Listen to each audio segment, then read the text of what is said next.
രണ്ട് കാര്യങ്ങളാണ് നമ്മളോടൊപ്പം കൊണ്ടുപോകുന്നത്: സംസ്കാരം, കർമ്മം. ബാക്കിയെല്ലാം വിട്ടുപോകും. ഈ തിരിച്ചറിവുണ്ടാകുമ്പോൾ ജീവിതത്തിലുടനീളം ഏതെല്ലാം രണ്ട് കാര്യങ്ങൾ നമ്മൾ ശ്രദ്ധിക്കണം? അതാണ് നമ്മുടെ ഈ ജന്മത്തിൻ്റെ ക്വാളിറ്റി നിശ്ചയിക്കുന്നതും ഇനിയുള്ള ജന്മങ്ങളിൽ കൂടെയുണ്ടാകുന്നതും: സംസ്കാരം, കർമ്മം. ഓരോ സാഹചര്യങ്ങളിലും ഓരോ റിലേഷൻഷിപ്പിലും പ്രധാനമായി ശ്രദ്ധിക്കേണ്ട രണ്ട് കാര്യങ്ങൾ എൻ്റെ സംസ്കാരവും കർമ്മവുമാണ്. നമ്മളത് ശ്രദ്ധിക്കുന്നുണ്ടോ? നമ്മളത് ചെയ്യുന്നുണ്ടോ? ഇല്ല. പകരം അവരെന്താ ഇങ്ങനെ ചെയ്തത്? അതെങ്ങനെ ശരിയാകും? അവരെന്തിനു ചെയ്തു? ഇത് ഓർമ്മയുണ്ടാകണം. ഞാൻ പോകുമ്പോൾ അവരും കൂടെയുണ്ടാകില്ല, അവർ ചെയ്തതും കൂടെ വരില്ല. എന്നാൽ ഞാൻ അവരെക്കുറിച്ച് ചിന്തിച്ചത് ആത്മാവിൽ റെക്കോർഡാകുന്നു. അതെന്നോടൊപ്പം വരും.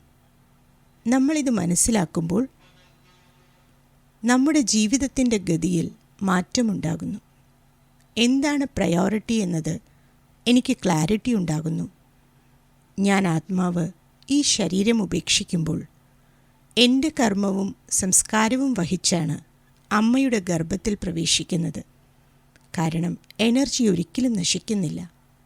ഈ ശരീരം നശിക്കും, എനർജി ഒരിക്കലും നശിക്കുന്നില്ല. സോ ആത്മാവ് മാതാവിൻ്റെ ഗർഭത്തിൽ പ്രവേശിക്കുകയും മാസങ്ങൾ കഴിയുമ്പോൾ കുഞ്ഞ് ജന്മമെടുക്കുകയും ചെയ്യുന്നു.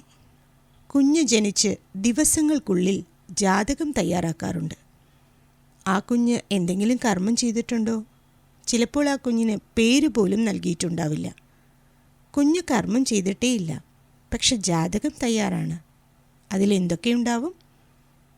5 വർഷത്തിനുള്ളിൽ ഇങ്ങനെ സംഭവിക്കും, 10 വയസ്സിൽ ഇങ്ങനെയുണ്ടാകും, 20 വയസ്സിൽ ഇത് സംഭവിക്കും, 28-30 വർഷങ്ങൾ വളരെ നല്ലതാണ്, 38-35 കുറച്ച് ബുദ്ധിമുട്ടുകളുണ്ട്.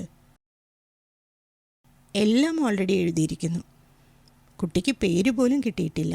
എന്നാൽ കുട്ടിയുടെ ജീവിതത്തിൽ നടക്കാൻ പോകുന്നത് എഴുതപ്പെട്ടു. എന്താണ് അടിസ്ഥാനം? ആത്മാവിൻ്റെ കർമ്മഫലത്തിൻ്റെ അടിസ്ഥാനത്തിൽ.